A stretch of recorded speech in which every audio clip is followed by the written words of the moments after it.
Vážení priatelia, chcem vás pozdraviť ze Sobotišťa a popriať vám do nového roku všetko dobré, hlavne veľa zdravia, aby ste byli takí veselí a byli ste sa dobre a byli ste takí pohostinní, jak o nás Záhora, ako vyprávajú tí Pražáci. Povedá, dva Pražáci sa zešli a povedá, Franto by si nevěřil, povedá, jak sú tí Záhoráci pohostinní. Tam keď sa ti pokazí na dálnici auto, tam ťa otáhnu domu, bezplatne, ubytujú, dajú ti najesť, na večera, prespať, povedá, a ešte si aj zatrtkáš. Ozaj, povedá, to sa ti stalo? No poviem, ja ne, ale mojej žene.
Tleskajte, my to máme rádi. Nech je to taký cirkus, jak ten cirkusy, keď to byli tí ľudia a veľké vystúpenie, šapy to plné, jaké tu tejto prítrží. A vrcholné číslo bylo výstup s krokodílem. Krokodíl skákal cez kolo, cez horící kolo, obraty robil všetko a vrcholný výstup byl, bubny trískali,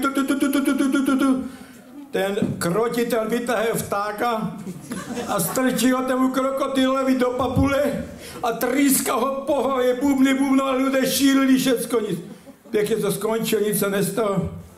A ten krotiteľ povedal, chce si to niekto zopakovať, toto číslo? Chvíľu ticho a taká blondínka sa za chvíľu prihlásila. Ja by si to skúsil, len po tej hlavie by si mali tak trískať.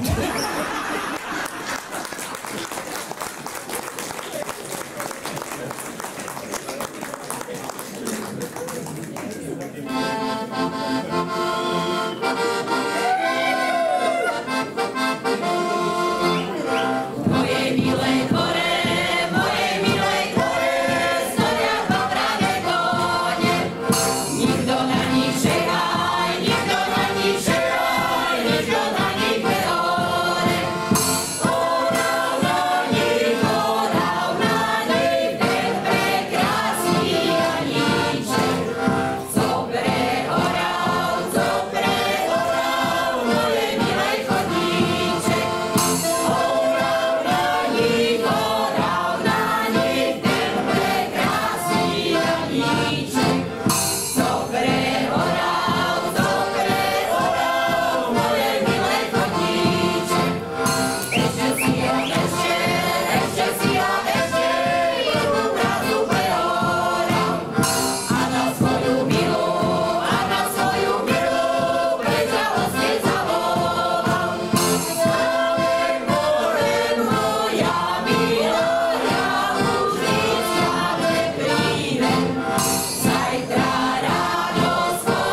Ešte vám poviem jeden, môžem?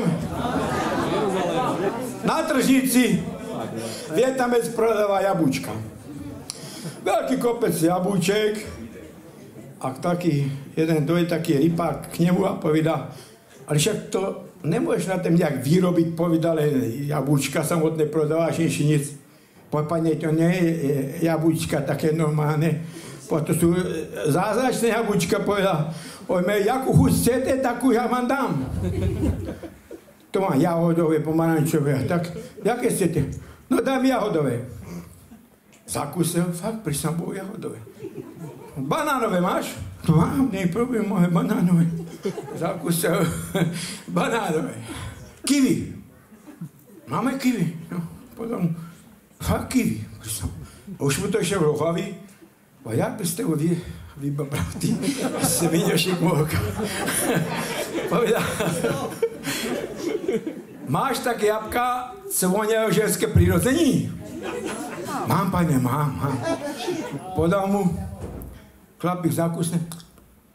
A kurníš, jak to smrdí, jak ryt. Pane, povedal, z druhej strany kúšte.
Ďakujem pekne a ja vám ešte poviem nakoniec jeden taký vtip.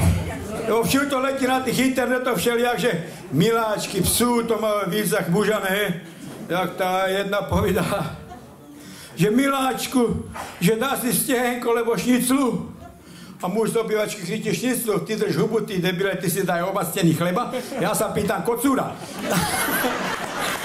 Ale jedna taká pani, tež byla tá miláčka, psíka a co sa stalo, ten psíček scípel, ako zdochel, po záhradsky, skápal, no. Ale byl taký miláčik tej rodiny, povedal, co si ja nezakopem na záhrade, povedal, musím taký dôstojný pohreb spraviť tému psíkovi, toľko som sa s ním maznal a toľko mi dobrého spravil a tak. Tak išla za pánem farárem. Pán farár, víte, co skápal mi psík a chcel by ho, nebavím vás, lebo je tá prestávka včera po nás už. Jestli jste ty sprejš, nemusíte počúvat. Že chce, abych spravil taký pohreb. Pán farár povedal, běžte si, to my nemôžeme robiť, povídá, psom, však tam máte nejakú ochranu zvírat nebo útulky a také oni to robia, títo ceremoniále s týma psíkama, tí rozlučky. A on povedal, tak ne, nespravíte to, ne, povedal pán farár. A myslíte, že pán farár, že 10 000 eur im bude stačiť na ten obrat? A povedal, pani, to ste měli nepovídať, že ten psíček je věrící.